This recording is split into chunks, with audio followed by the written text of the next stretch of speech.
Welcome to the Profitable Husband Podcast, where we explore the untold stories of men building empires with their partners. My name's Willow Kai. Let's get into it. Welcome to the Profitable Husband Podcast. Today, we have a very special guest, the one and only woman behind the Profitable Husband, my beautiful wife, Becca Luna. Welcome. Thank you. First guest, actually, on the show. I'm so excited to have you here. I am so excited, and it's weird, honestly, I feel like this whole podcast is about gender norms and doing that, and I feel like we're starting it off where I'm so used to having the podcast, and now we're switching things up. Absolutely. Now you're in the hot seat. I love it. Well, I'm super excited to talk today about a lot of things, taking people all the way back to when we just started, had no idea that we were even going to be going into business, then starting into business and what that looked like, and now building an empire together and all of the nuances that a lot of people don't get to see. I want to pull everybody behind the scenes so they have a firsthand look at what it's really like having a wildly powerful female brand at the forefront and being a support role behind that. I am so excited.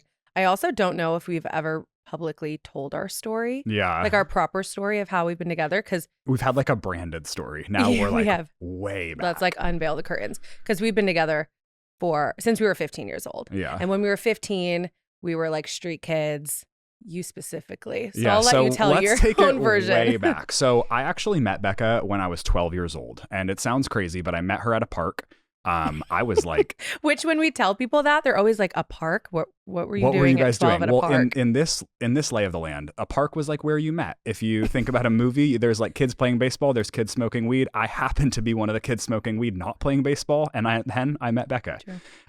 I weirdly immediately fell in love with both you, your beauty, and your power. And I felt like me and you had so much in common, both being the oldest of our siblings, being fiercely independent, and craving a level of adulthood that we were very premature to. Mm-hmm. And so from that point, it took a couple of years to, warm up, fall in love, get Becca to actually like me. Well, it's funny because you fell in love with me and I hated you when we first met. I was like, who the fuck is this kid? He is wild. Up to no good. But I always had this deep feeling and almost knowing that you had a path of evolution and like transformation where everyone who we hung out with and who was like your crew that I met, I could spot that you were going to be different. Mm-hmm. And it's really unfortunate because I could tell that they weren't, and that really has panned out. But I could feel this like burning desire in you, even when you were in that phase of partying and escaping and drinking and drugs and sex and rock and roll, that you wanted something bigger with your life. And I think we immediately clicked on that once we really started uncovering that. Definitely. I feel like from that point for the next 5 years, I feel like the main connection that we had was that we were both hustlers. Yeah. Out of your friend group, out of my friend group, we both dominated the scheming, the hustling, the hard work, but most of all, the resourcefulness of getting what we wanted. We were both the first people in all of our friend groups to get cars. We were both the first in our friend groups to get fake IDs so that we could start going out to bars. Okay, I have a really funny story about this, actually. So when he says that we were hustlers, schemers, we used to hustle each other. So before we actually started dating officially, I was selling weed. So I would sell you weed, and then you had a fake ID and you were everyone's plug for alcohol. And you used to tell me that cheap bottles of vodka were like 3 times. You would inflate prices of like Burnett's vodka. And so I was selling you weed, you were selling me alcohol.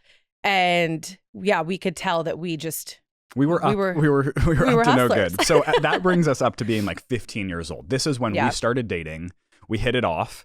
I got my fake ID right when I turned 15 so that we could start going out, having fun, all of this stuff. Got you one shortly after, started working full time at that point. And I feel like that is when things started to unravel. I felt like at that point, I was on a path of really like no good, fighting, stealing, doing like essentially anything that I could that was wrong felt right at that time. Yeah. So from that point, I started working full time. You started also working full time, which was a really rare situation for me at that time. I was in high school and I was showing up to high school hungover, having just driven myself to school in my own car, having worked until maybe 11 or midnight the night before, going out to bars with coworkers afterwards.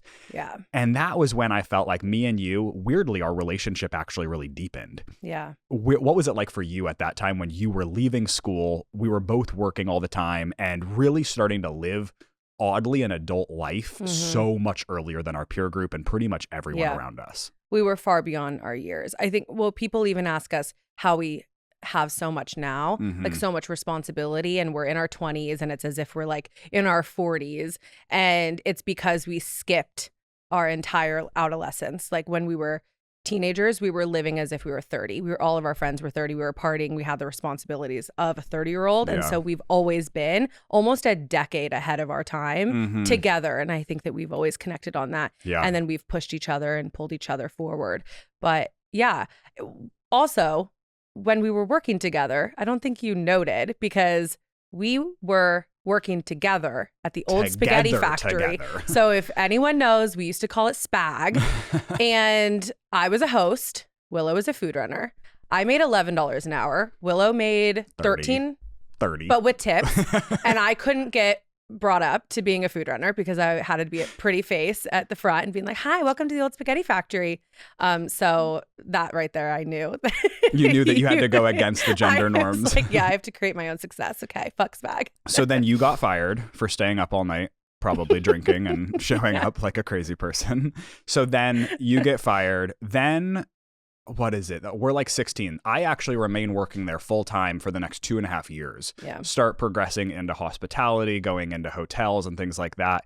At that point, I felt like we were very lost in finding what was going to be us, what was going to be our careers. We both wanted something big, but at that time, I feel like I even remember talking about like, what do you think we're going to do when we're older? And I remember a conversation of you saying that you were going to be a stay-at-home wife, which is so wild to think about, because I don't think at that time you had claimed your power yet. Because I remember my rebuttal to that was like, I don't think so. You were wearing this little black leather jacket. We were walking up Holgate from the bus stop. And I remember saying back, no, 100%, I see you being a CEO. I had no fucking idea what a CEO was. Literally had never even met somebody that had a C before their job. But I knew that you had a tenacity to persevere, but ultimately back to that word resourceful. You were so resourceful in figuring out how you could achieve what you wanted, even if nobody in the world or in the room believed that you were going to be able to do it.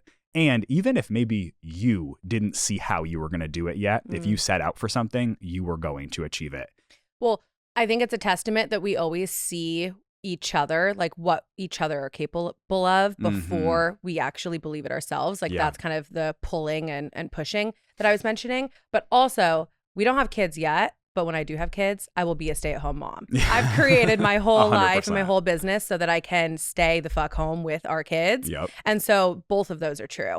And I think that's what's cool, is that we've really found our path together and creating. You don't have to pick and choose. I didn't have to pick and choose between being a stay-at-home mom and working a job. It's like, no. Let's create exactly what we want our life to look like. And that's literally what we do. 100%. We help other people do the same thing. But yeah, I think we just have always believed what we're capable of before we've maybe even known it 100%. Ourselves. So at that time of being like, this is like 8 years ago, we're about 20 years old. We're getting our first houses together. We're drinking. I'm working a job that I had to be at work at 5 a.m. This was a hard time for us because that's like a very different lifestyle and one that relatively very little people want, including me. But at the time, I was willing to hustle through, persevere, whatever, try and get that bag. When was it that you felt like we were on to something bigger than just being like a drunk and wild relationship? Well, I think the work ethic, like I knew it could get translated into a different outlet, because that only is a work ethic. And like at that point, I hadn't really plugged into like my own work ethic yet, because I was just figuring it out and I had my priorities not straight. And that was partying and staying up late and wherever that like next fix could get me. And it wasn't work, but you had that work ethic and you would wake up at 5. And at that point you were like paying our whole rent and kind of supporting our life. And I knew that I saw almost in you that work ethic come to life. Mm-hmm. I was like, ooh, what could we actually get if we both worked like that? And it's funny too, because I actually don't align with that level of work ethic. I think that's like a very traditional path where you have to Like wake up hustle at culture. 5 and exactly. I think you can be just as successful without the hustle culture. We've just figured that out along the way. But then we started attaching just goals where no one else around us was setting any goals at all. And me and you always set goals. And even if at that point it was like, okay, we're going to save up enough money to go to this festival. We're going to buy a car and drive. We're going to go to Central America and go on a backpacking trip. We need to save X. Like those are just all goals. And then it started happening. We were like, okay, let's move to San Francisco. How much do you need for rent to live in San Francisco? It's like $3,000. We're like, $3,000. That's like what we've made to collectively every single month. How are we going to do that? All right, goal. Like let's fucking go for it. And so it's been a ladder. It's like a stepping stone of goal setting. And that's even still where we are. Yeah, 100%. We're like, last year we achieved a lot of our goals and now we're like, cute. 100%. Like that was cute. Let's times 10. So at that point, we were both working jobs. So the ceiling was there. There was not much potential. Like at that time, I genuinely thought I was going to be able to move up from being a server to a bartender, then into a management role. Sounds like fucking Why could I shit. see you as a manager at We a restaurant, literally though? went to church last night and I rolled up and was like, damn, I kind of look like a restaurant manager. Or That's the a bad manager thing. or the manager at Staples. You were kind of giving Staples. So at that point, we had a true ceiling set above us of that like $35-$40 an hour felt like sick. Like at that time, I truly remember growing up being that like street kid. My parents were both 18 and 20. So were yours when they had you. So I didn't grow up around a lot of opportunity, a lot of career success. And so I had this dream or this goal of making $100,000 by the time I was 25 years old. So when I hit 20 years old, I was like, shit, I got to kick things into gear because even that $35 an hour management job, that's not $100K. So at that point, I feel like that's when our mind or our wheels started turning. We went to Central America. I remember distinctly sitting on what do you call it? Like a dock in the middle of Bacalar in southern Mexico, meeting this guy that was working remote. And this is like 2014. It was like before COVID, before working remote was even before a thing. COVID. Yeah. And he was, I think, a developer of some sort, software dev or something like that. He was like, yeah, I'm just taking my meetings, working. And he was working from a hammock over like this beautiful lagoon. You're swimming, all these people are hanging out. And it really got our mind turning of, okay, I thought, perfect, I'll probably just become a marketer. So I'm going to go back. I'm going to go to community college. I'm going to become a marketer. Still not knowing what marketing was. Truly. But then we went back and we kind of discovered this online space. Yeah. I'm curious, what was that like for you? How did you find the online space? Well, I left my job after my boss spit in my face. I was working at a tequila taco bar and got spit in the face. And I was like, you know what? Fuck it. I was not even making enough money to live the life that I wanted. And I was like, that's not a trade-off. Like, I don't want that ever. I don't want a boss ever in my life that's going to, one, like degrade me like that, but also prevent me from actually fulfilling my dreams. And I sat down and I was like, what are my dreams? Because even when you mentioned your parents, and this is something that people don't necessarily know about us, but we are very kindred spirits. Like the way that we grew up, we could have been siblings. Like, I know that that's weird because we're married and you only don't if want to you're say like that. into that thing. Like, yeah, that we're not into that thing. We're not siblings, but we could have been. Like the way that we were raised, our parents, we had such a similar timeline of our life that even when we met, like everyone now has unpacked like or needs to or is aware that they have childhood wounds that they need to unpack, and it's every time it's as if we are unpacking the same childhood wound. Like we had the same dynamics in our life, which I think made us resonate so deeply. But you said that your parents, didn't necessarily unlock opportunities. I would say that it was even maybe opposite of that, in that it wasn't just opportunities needing to be unlocked. It was undoing this mentality that money is so hard. You're never going to get money. It's impossible. Oh, you're going to be broke forever. Oh, we'll just settle for this. It's this entire like poor mindset that we both, in a lot of ways, and sometimes even you more than me, because I started watching the Kardashians really young. And so I became wealthy mindset very young.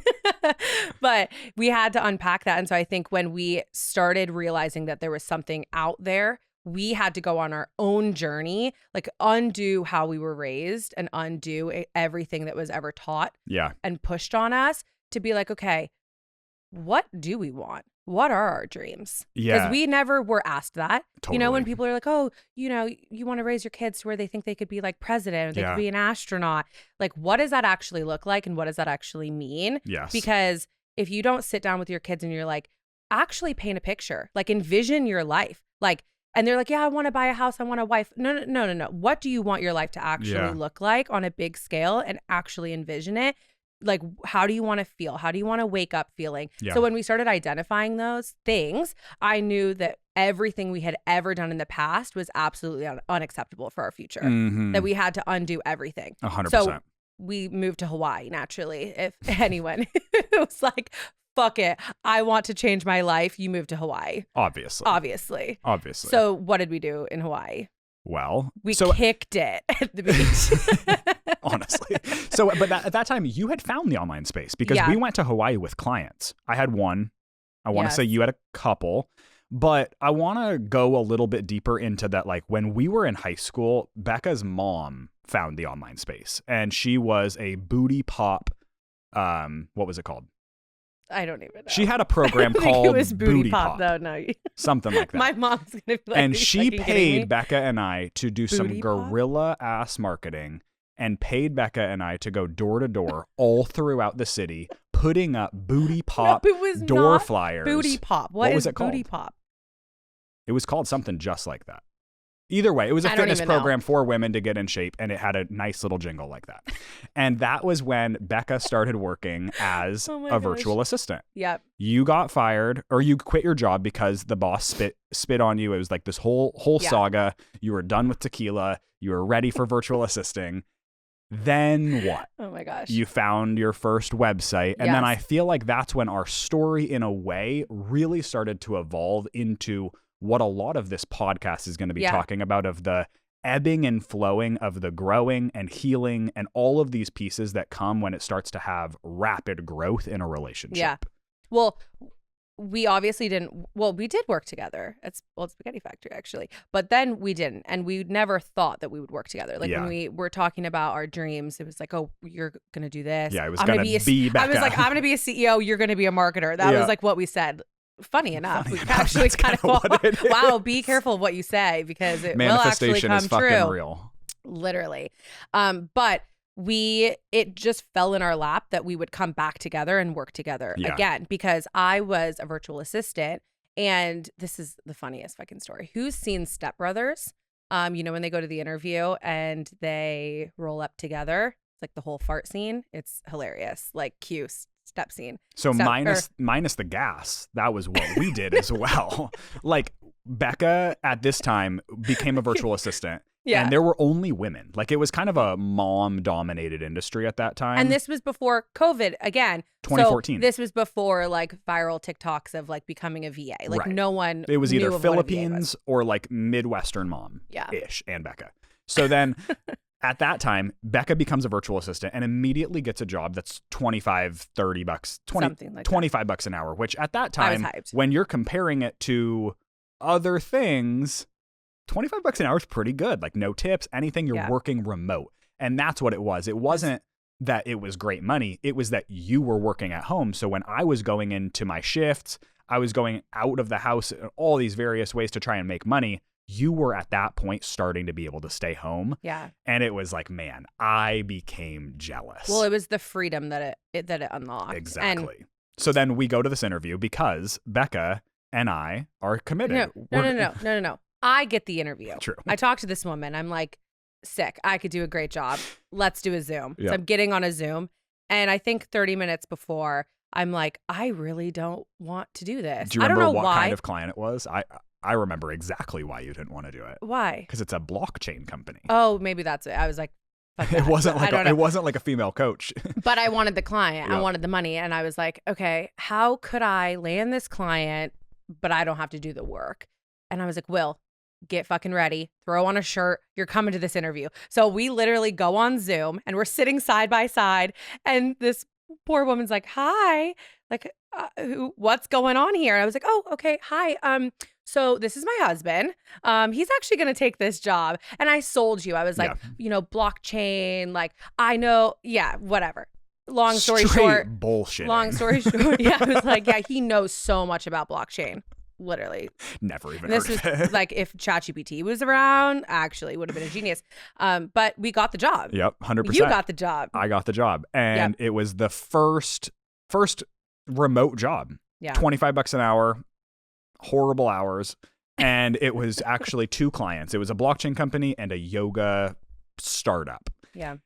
I took those clients and we moved to Hawaii thinking, man, I'm about to become a travel influencer. Obviously, about to start taking pictures. Becca and I get the classic handhold, get the little booty shot, waterfall, everything.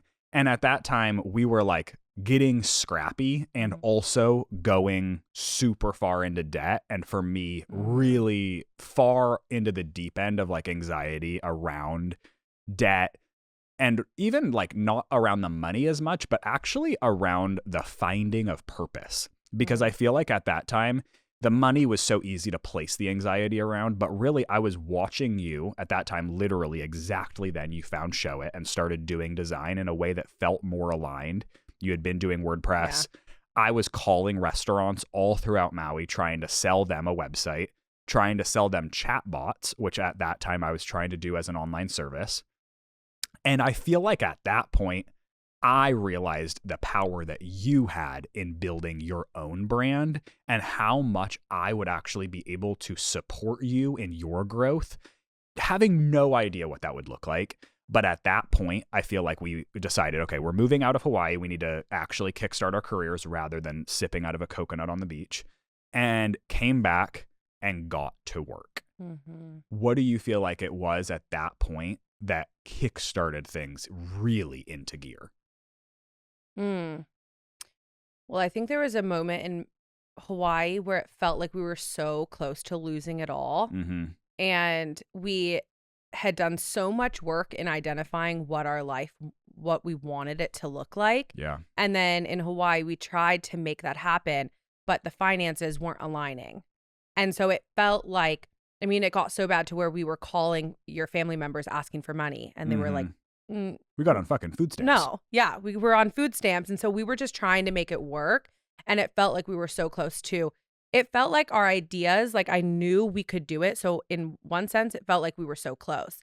But then also in reality, it felt like we were so far away and that it could just all get taken away. And we were like just stacking up credit card debt. And you were really spiraling in the amount of money, in not only that we were building on our credit cards, but also like the lack that we were bringing in. So we had no clear plan on how we would actually pay that back. And so it was just literally adding up and adding up and adding up. I remember feeling so anxious that I was like physically horrible about the money I was putting on my credit card, but also that the one thing that would probably help in that moment is if I went to the store and bought a pint of sorbet and ate it, adding $7 to the fucking debt. But at that point, it felt like it would help just a tiny bit. No, why is that so real? Being like, dude, this credit card debt is killing us. Do you want to go to Safeway and get poke and ice cream? We're like, yup. Exactly. $17 later. Immediate fix. So literally. From that point. But who's to say that didn't allow us to it did. Look at where we're at now.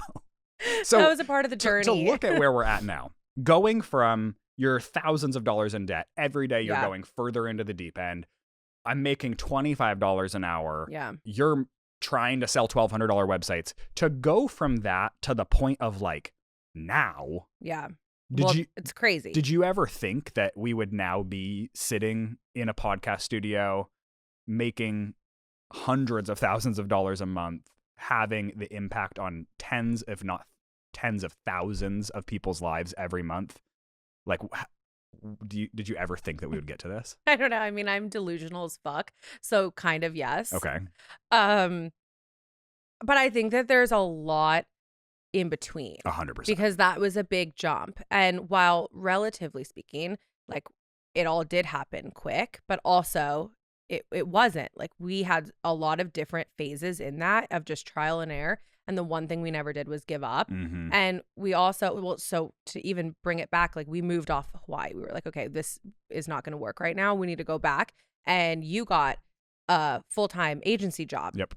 Through that virtual assisting job. And so that also, if that's a takeaway, it's like, if you want to change your life, you can't be fixated on the end result that you want now. Yeah. You need to be open to receiving opportunities, even if they're smaller now than where you want to go, because you don't know what door will open and how you will actually get there. Mm-hmm. And we really took that, where it's like, yeah, you might be dreaming of 10K months and 20K months and this and that, but and then you get a job offer for 5K and you're like, your ego is like, Yeah. no, I'm not going to take that. Take it. 100%. Take it and see where that brings you, because the people that you'll meet, the opportunities and the doors that will open can get you then to then 100K months. Like, you don't know where it'll take you, but you have to be open. And that's what we did, where I even pushed you to take that job. I was like, be open. Yeah. You have no idea where this will take you. I know that it feels a little uncomfortable, maybe pushing you a little bit on your skills or your current knowledge, but you did it. And then that really allowed us to come back and float us so that I could start my business. Yeah. And that's one thing that we have, in that we trust each other and we don't have ego with each other. Like, there are times where I might have a little. Fair. I appreciate the honesty. But for the most part, we've really gone back and forth in that you've taken care of us while I can grow. And then I'll take a seat back and let you grow and shine. And it's like, we are in it together. Yeah. And it doesn't matter where, you do the dishes. Like, most people associate the wives in the kitchen and doing the dishes and this. I'm like, I fucking hate dishes. I'll go make us money. You do the dishes because you don't mind it. And it's like, we don't have these particular roles Defined or like roles, defined, like how we should do it. I don't believe in that. It's like, what works for you, and really allowing yourself to go in phases and trust each other and be like, yeah, you know what? I'll let you rock with that one. 100%. And it's actually funny because I didn't think about this actually until you said that, but that was actually a pivotal time for me, because when we were living in Hawaii, I was trying to throw myself into full-time work because I was like, man, I got to get us out of this situation. And at that time, I thought I was wanting to go into sales or marketing. And I got on LinkedIn, started working. I actually got a sales development role that was commission-based, and I was supposed to just start cold calling. That's right. Perfect. I forgot about 200 calls a day, just calling C-level guys, trying to sell them an augmented reality, probably bullshit product. Super casual. Perfect, right? Didn't make a single sale on that, but did get an interview that I felt really good about myself because they were willing to fly me into Washington. I got a suit. I was like, damn, I'm rolling with the big guys. I go, there was a 6-hour interview. It was $100,000 salary. And I thought that I wanted it. I literally rolled up and thought, this is me. I'm going, it's Wolf of Wall Street, whole sales floor, 250 to 300 outbound dials a day. Perfect, right? You know what would have been perfect for that? Your Staples fit last night. Probably, yeah. But instead, that trip, I went through that whole interview process. I think I interviewed 4 people that day. And at the last one, I was ready to shake hands and accept this job. And the guy, I had moved my way up all the way to some like VP of sales or something like that. And he said, I really like you, but I want you to wait a week and tell me if you want this job. And I was like, man, I want it right now. I'm down to sign the paper. And then I drove away. And I also had one other interview for a marketing agency that was remote, way less money, literally half of the salary, but was remote. And I remember thinking, driving away from that office, the corporate headquarters, and being like, man, this is my crew. I think that this is me. And then really what he said stuck. And I started thinking, Becca's career is actually starting to take off right now. And if I were to start going to the office 5 days a week, doing 300 calls a day, wearing a suit and coming home at 5, 6 p.m., sitting through traffic, I'm not going to be able to support Becca in creating our dreams together whatsoever. We're literally going to go in our own directions right now. And so I decided to take the agency job instead because it was going to allow me to be home with you, which felt like, over the money, a lifestyle choice or a lifestyle achievement that felt so worth it. Yeah. Right then, I feel like is when Bold and Boho's idea was birthed, and we went to San Francisco and you got to work. Mm-hmm. At that time, I feel like me and you got to start supporting each other in very different ways because there started to be more opportunities at play and more almost risk, if you will. And we started taking calculated risks Mm-hmm. together. What was it like when I started supporting you and you started supporting me in such big ways? Because at 22 years old, it wasn't very normal for one person to be paying for someone, like paying for the entire relationship, let alone with dreams of like creating $1 million business or like, what was that like for you? I feel like it was easy. I don't know. Like there were sometimes projection like from family and like I feel like my family's projections have like irked you, and it's so funny because you always bring them up and I'm like, I don't think I've heard projections from your side of the family as much. Honestly, but you said it, not me. I'm not going to go there. But I just always felt like it would work out. I don't know. It's like there's this whole like notion of giving, and you know, when you give or you donate or you give your time, like it'll allow you to receive more. And if you're so tied to, well, what am I going to get back? I'm giving this, but what am I going to get back? Even if it's like significance or praise, like, no, you should just give and just trust that it'll come back. Yeah. And I think that that's the approach that I took with us always. I was like, you know, people would be like, oh, but that's crazy. Don't you like split it up? And don't you want like that back? And don't you want to split your rent and like groceries and this and that? I'm like, no, like that takes too much energy for me to focus on. And like, I trust that if he's doing it now for the next year and it allows me to have room to do this, I trust that I will get to a place, and also allowed you to then put the trust in me too. So then it's like, I'm almost double trusting. Yeah. I'm like, well, my partner trusts me and I trust myself. And that I think is a killer of goals and dreams and relationships. And a lot of the time, like, especially the men, which is exactly why you have this podcast to uncover this, but like men don't trust. Yeah. And men are very attached to how it should be. Yep. And have a very hard time celebrating and trusting that their wife could go on and start this business. It's like, oh, how the classic, like, oh, how's your little business going? Yep. It's that mentality where you had trust in me. Yeah. And so then it was easier for me to fully lean in and trust myself. And then we did. And I mean, now it's funny because there's zero like going back and forth, sharing, like we just fully have created a life together. Yeah. Where I mean, there are things like we have a trust together where you sign everything on my behalf. Like maybe that's really fucking stupid. I have no idea what you're signing on my part. You're probably signing my entire life away. But we have that trust where we are just fully like, we've just thrown everything that we have into one pot and we're like, let's just make this fucking pot as big as we can together. Yeah. And there's no attachment to how it's done. We're just like, let's trust it. Let's fucking make it happen. Yeah. And that's how we've gotten, that's the gap and how we've gotten to where we are today.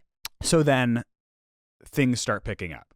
I can't even remember the last time that we split something. I feel like it's funny to think about like how long me and you have had shared finances and shared decisions. It's been like what feels like maybe 14 years, which is crazy. But so at that point, I would say both of our businesses kind of picked up because we went from virtual assisting into, I went into marketing strategy, which turned into then Pinterest strategy because I found a really profitable way of doing marketing on Pinterest. Becca then launched Bold and Boho with selling website templates, scaled. You scaled first and you scaled quickly. You made $20,000 right when you launched Bold and Boho, which at that time we were like big pimping. Becca got me a pair of AirPods. Like I was fucking in there. And I remember that. We went out and celebrated. That is so cute, actually. I remember the dinner where we went out we went to Thai food. I brought you, I like wrapped up a little pair of AirPods and I was like, this is my like give back. Like, thank you so much. This is my testament to you. Like, this is me balling out. I mean, they were like $169. That was first gen AirPods. Seriously. First time ever having something cordless up in these and ears. Which was great. They weren't noise canceling, which now I hate that you have noise canceling headphones because now I can't talk to you all the time. Honestly, how can I support you if I'm canceling? Literally. So I'm actually going to get you another first Jen pair. Okay. So at that point, things start picking up. Yeah. We both go onto TikTok. Yes. We launch brands. I do this cheesy little arm swing and happen to go viral. Mm-hmm. Then you go viral. Then we like go from what feels like 0 to 100 really fucking quick. Yeah. Okay. Actually, I want you to do something. Okay. I want you to tell the story from 0 to 100, TikTok to now, as fast as you fucking can. Rapid fire, go. Like timeline, just go. Okay, so I started TikTok, then I go viral, then Becca goes viral, then we accidentally create an entire new niche and Becca launches a course. Then I book myself out because I think that hustle culture is great, and I build a business where I'm on Zoom for 32 hours a week doing one-on-one calls, but hey, I made $100,000 a month. Both Becca and I race to 100K. Guess who hits it first? We hit it at the same time. But I made 102,000. Becca made 160,000. Fucking punk ass. Then we go on. I burn myself out completely because 32 hours a week on Zoom doesn't actually feel that good. But I give clients amazing results. I build an entire business. Then we get pregnant. I shut my business down. We end up losing that pregnancy, going on to another one, ending up losing that one, then going all in on me realizing that there is no fucking point in building businesses side by side, building our own teams, building our own processes. Also, I hate processes and I'm horrible at building that stuff. So Becca's business looked mighty fine. Then I went full-time into BLE and helped you scale from 1 million up to 8 million, going into evergreen funnels, advertising, taking some bro marketing approaches that Becca fucking hated, and also creating something wonderful. Whew. All right, well, are we done? I think that's a wrap. That was it. Right? So if we go back to the beginning of that. Okay. But also, mind you guys, that was like literally 4 years, which is crazy. So it was like 4 years and 40 seconds. It feels like forever, but also looking back, I'm like, that wasn't even that long. Like, no, literally. I'm tired. I'm tired also. I'm tired, but it's okay. Okay, so at that point, businesses start taking off. We're both kind of taking off. Like I get a ring light in my office and I'm in my office all the time. I'm making these horrible fucking TikToks. I start working with Shopify brands. All of these people thinking that just trading my time for money was great. I thought, holy shit, if I can charge $500 an hour and I can just fill my calendar with calls, I made it, right? But can I add something to that? Because when you were looking at that finance job, right, the Wolf of Wall Street, like sales floor job, you chose less money for freedom so you could be home with me, and you turned down that job. Yeah. Because you didn't want to do 8 to 5 and then, you know, clock off, you're exhausted, you're burnt out. Yeah. So you chose that, right? But then what did that path bring you towards? Because it was so similar, and I get there was one nuance of it though. Which was? COVID. In that, yes, the freedom was exactly what I was working towards. But when COVID hit and there wasn't relatively like anything to do, me and you tried to rebel and do things, but it was hard. And so it was like at that time. No, for sure. I'm not saying it's wrong. I'm just saying it was the path where then once we got out of COVID and we looked at our two businesses, and I'm like, okay, I just created this business because my North Star is freedom. 100%. My entire thing is time freedom. I want autonomy over my schedule, autonomy over my life. And it's funny because we kind of, and we do balance each other out, but you are more money motivated. So you're money motivated and I'm freedom motivated. So when we were growing two businesses, you were growing a business based off the money. So you were sacrificing your time. Yeah. And you were sacrificing our relationship. Where I remember coming to you and being like, dude, I'm so sick and tired of after, like, I've been waiting all day to hang. I'm like, my whole day I've been fucking chilling and I'm ready at like 2:00 to like go get drinks by the pool, and you still have 3 calls. And then by the time you go to dinner, you're burnt out. You don't want to talk. You're bitching about this client and this client. And it's like, dude, this is affecting our relationship. And you basically just created the job that you turned down 3 years ago. Literally. And so how do we do this? Because how can we bring it together to where you might be able to really look at, you know, scalability and how can we drive up revenue and this and that, being money motivated, and I'm freedom motivated. How can we literally tie that, marry that, which is exactly then how we've developed this business and scaled it to where that's also what we help our students do.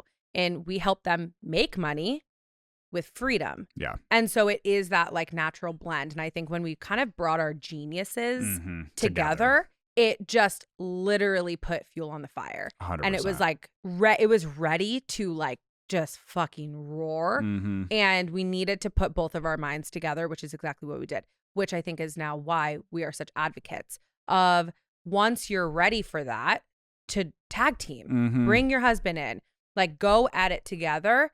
And it also doesn't need to be right away. Like Yeah. it could be a slow burn, you know, if your husband's working a job, like could come in, but like men and women are different just Yeah. inherently in the way that we think, the way that we feel. Like women are more intuitively creative, all and of these yeah, things. the way we yeah. operate are different. I don't think anyone would deny that. So when you can have that balance and come in together and have these different approaches, it can literally create a beautiful, Mm-hmm. beautiful business. Because let's say you're building a business out on your own and you are going to hire those like C-level people. You are not going to hire the same fucking people. Right. You're going to have an ops person who's really analytical. You're going to have a marketer who's creative. You're maybe going to have a CEO that's the visionary, but they have different approaches. And so you literally have that capability where you don't have to hire a $200,000 C-level person Mm-hmm. with your partner, which is how we did it. Right. Where we then kept our cost of goods down, which Yeah. I'm learning all about with labor and all the stuff that Willa makes me learn, which is not my forte. You don't like cogs? You know, not my thing. So I feel like that analogy, that growth story is also like the flashy marketer side of how I would say it. I think that on this podcast, I really want to go deeper into the other side that's not as sexy, but also very real to especially the people that are listening to this that might be on that journey themselves and might have a husband that or a partner that is not able to adapt to those rapid changes as quickly because emotionally, well-being, like mentally, all of these things, because while it's so fun and games to be like chasing 100K months and building a business that's all of a sudden like you get paid $500 an hour, like all these things, a lot of achievements. But the flip side of that is when you achieve those things, your life actually does change. And I think that for me, and also weirdly, I've mainly only coached and consulted women. And so a lot of them have husbands that I sometimes relate to. Sometimes I'm able to even help not hit these things. Yeah. But sometimes there would be times where you or we would hit a high and it would actually be almost a negative for me in that it would take me a while to ebb and flow and to heal parts of me that I think that you maybe healed earlier or were able to heal quicker, maybe because you're a woman. But as a guy, I feel like sometimes it takes us a little bit longer to actually acclimate to what life is, especially around a lot of change.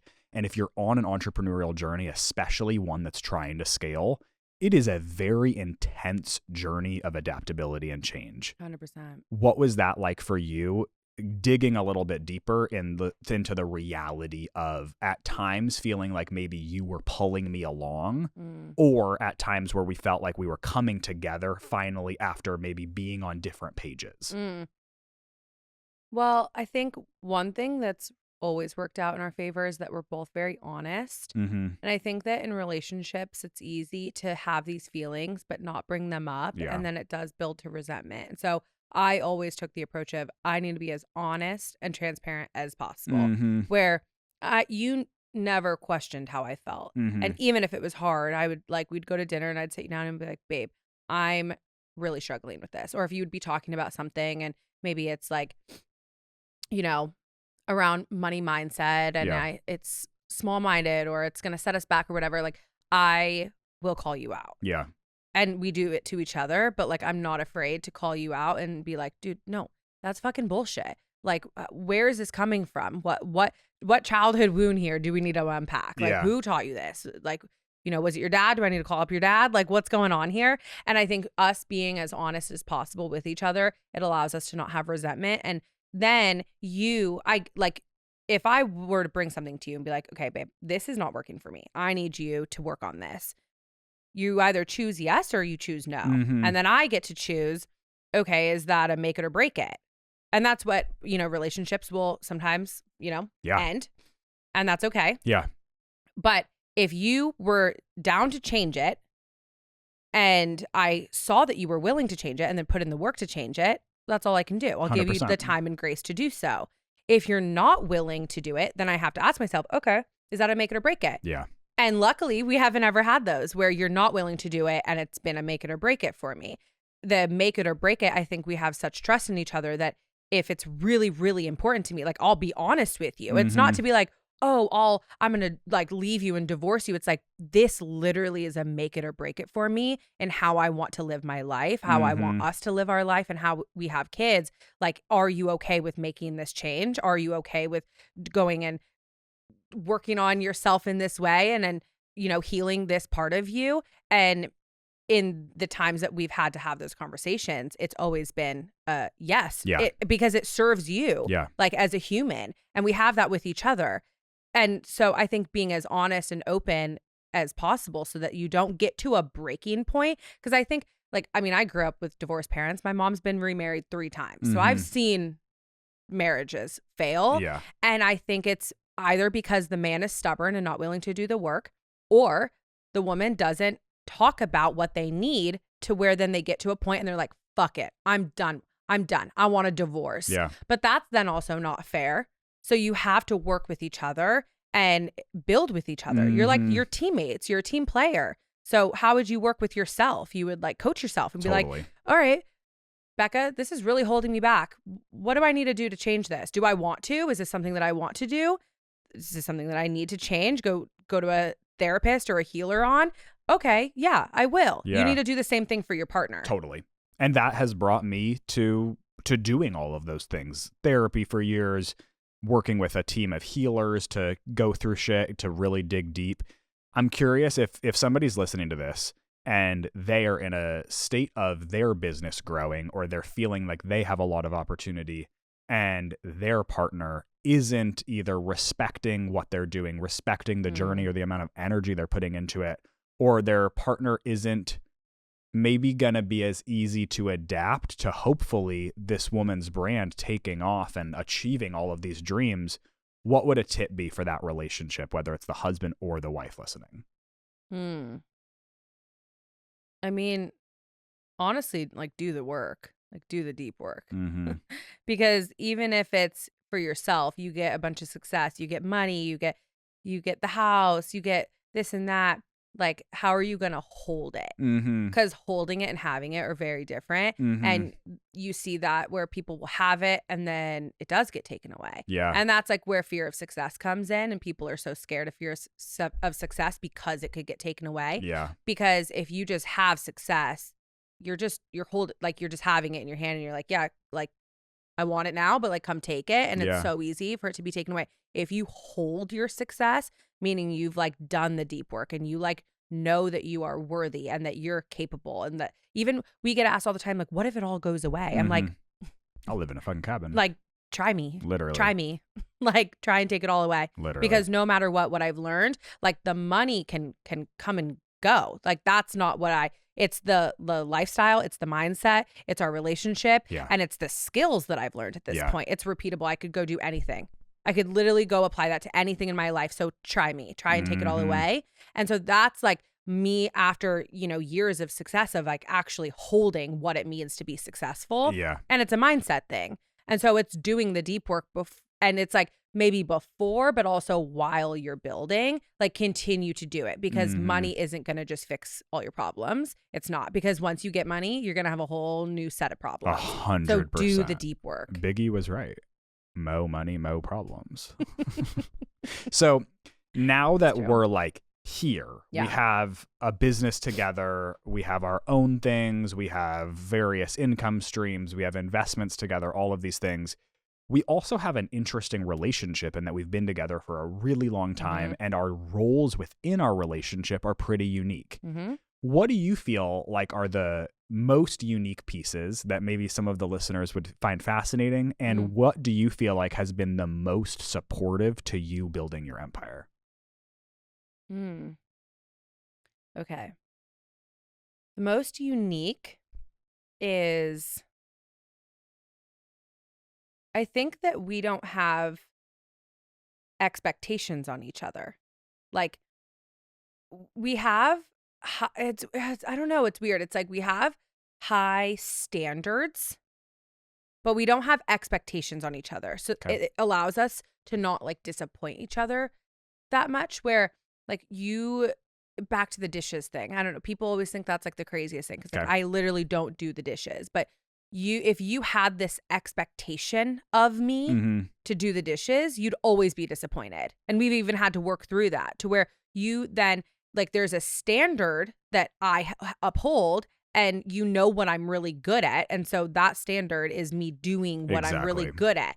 And so then you don't have this expectation in your own head. Like, I think when you have expectations of other people, it's when you're more disappointed in life because you can't control that.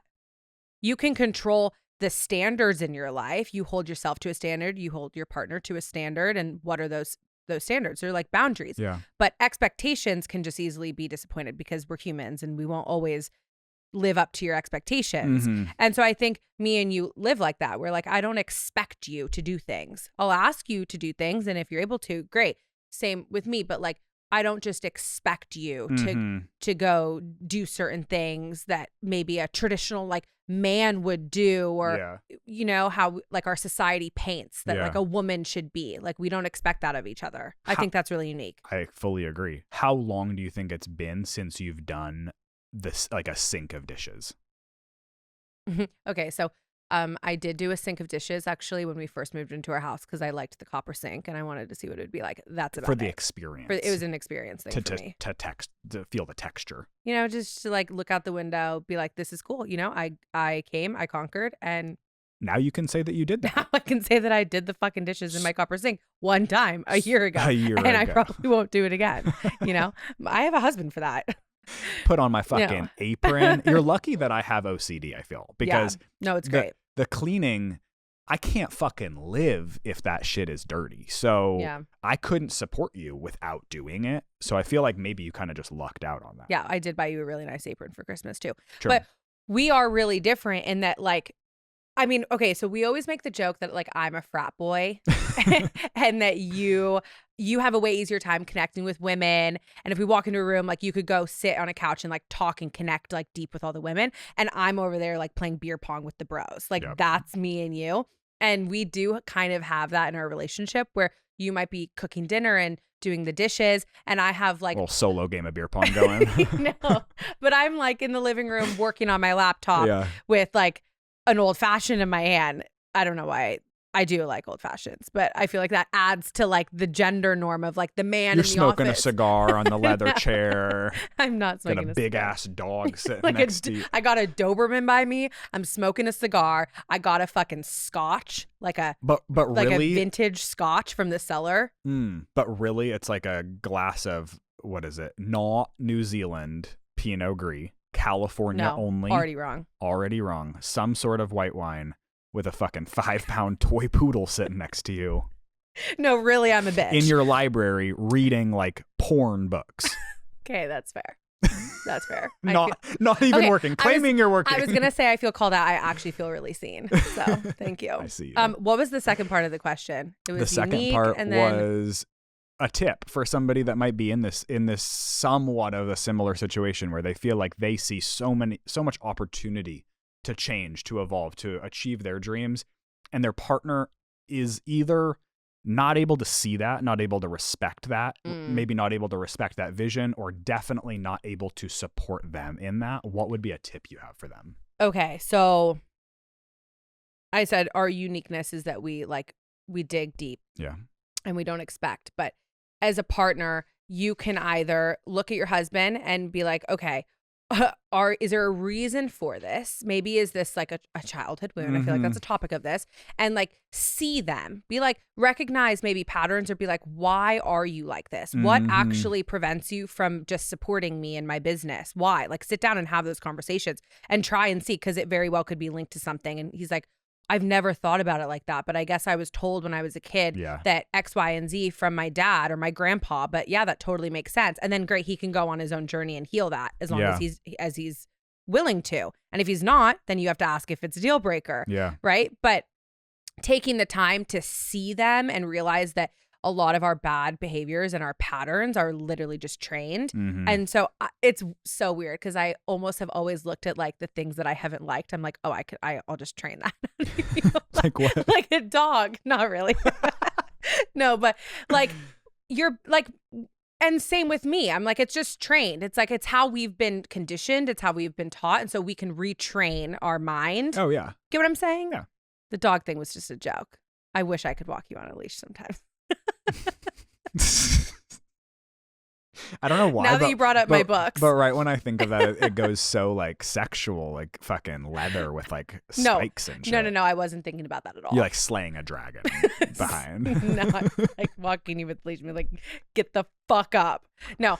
Where were we going with that? I don't even know. Just talking about people supporting each other, respecting each other. Yeah. So not walking them on a leash. Now, for maybe a husband listening, thinking about, man, my wife has got this killer brand. She does X, Y, and Z. What could they take that I've done for you that you've found success in? Whether it's like exposure, PR, brand perception, becoming a bit in your content, or adding revenue. Okay. 1, take the emotion out of it, which is like great because men already are a little bit more in that state, right? But like absent when it comes to the emotion. No, but women in their business, you are so tied to it. You're in the everyday, and it's very normal for us to be so emotionally tied to the work that we're doing that sometimes we miss the high level, like ding, ding, ding, ding, ding, like $1 million idea that we're sitting on. And so as a man, you can come in and be not emotionless. What's the word I'm trying to think of? Where you're a little detached from being inside. And so you've done something good where you observe, you watch what other businesses are doing, what's successful, what's not successful, and then you'll get these ideas and apply it where you are detached. And sometimes I'm like, bro, you clearly aren't in the day-to-day because you don't even know like how that would actually like stretch our team or whatever. So you have to figure out the timing of it. But coming in and giving those ideas, like observing what's working, and then coming in and being like, dude, you're sitting on this gold mine. Yeah. Like, so some of our, most profitable ideas that we've had are from you coming into the kitchen one day and being, you didn't just be in the weeds where I'm just like getting through the day to day. You're like, dude, come like pull your ass up. Like, let's look at it from a high level here. This is a gold mine. You're sitting on it. So I think that is one thing.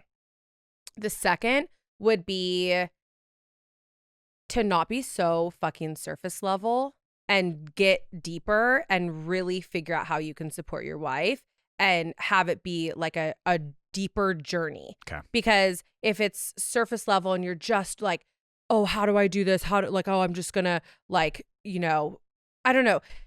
Like I've seen this happen. I'm not gonna like name names, but I've seen like men come into the business and they're not deep enough. Like they aren't understanding that like in a woman's business, it is like, it's our whole life. Like it's our dignity. We are so emotionally fueled by the work that we do. And so if you come in and you're just like kind of like dead weight, but trying to help, like it's not helpful. It's actually like better to not even be involved. But if you come in and you're willing to not be surface level and really go deep and be like, what does this mean for our life? How can we actually cultivate this to how we want to live our life? And what can I actually do to support you? That is the most beneficial thing ever. Okay. I like that. So yeah, that's it. Mic drop. Well, thank you for coming on today. Yay. I am so excited to have you on. I'll probably have you on again at some thanks point. if I get the invite. Yeah, if I might invite you on maybe season 3, but we'll see. Thank you for coming on. I love you so much, and I know that people are going to love listening to this. Where, if they want to learn more about you or all of the ways that I've made you great, where would they be able to learn about you? Such a fucking asshole. It's at I am Becca Luna on all things. Okay. And BeccaLuna.com. Thank you. Well, thank you guys. More episodes coming soon. That's it for today's episode of the Profitable Husband Podcast. If you're ready to step up, support your wife, and build real wealth together, make sure to subscribe so you don't miss what's next. For more strategies on business, marketing, and becoming the strongest leader in your household, follow me on Instagram at WillowKai. And if today's episode hit home, share it with another man who needs to hear this. We're building a movement one profitable husband at a time. Thanks for tuning in, and I'll see you next episode.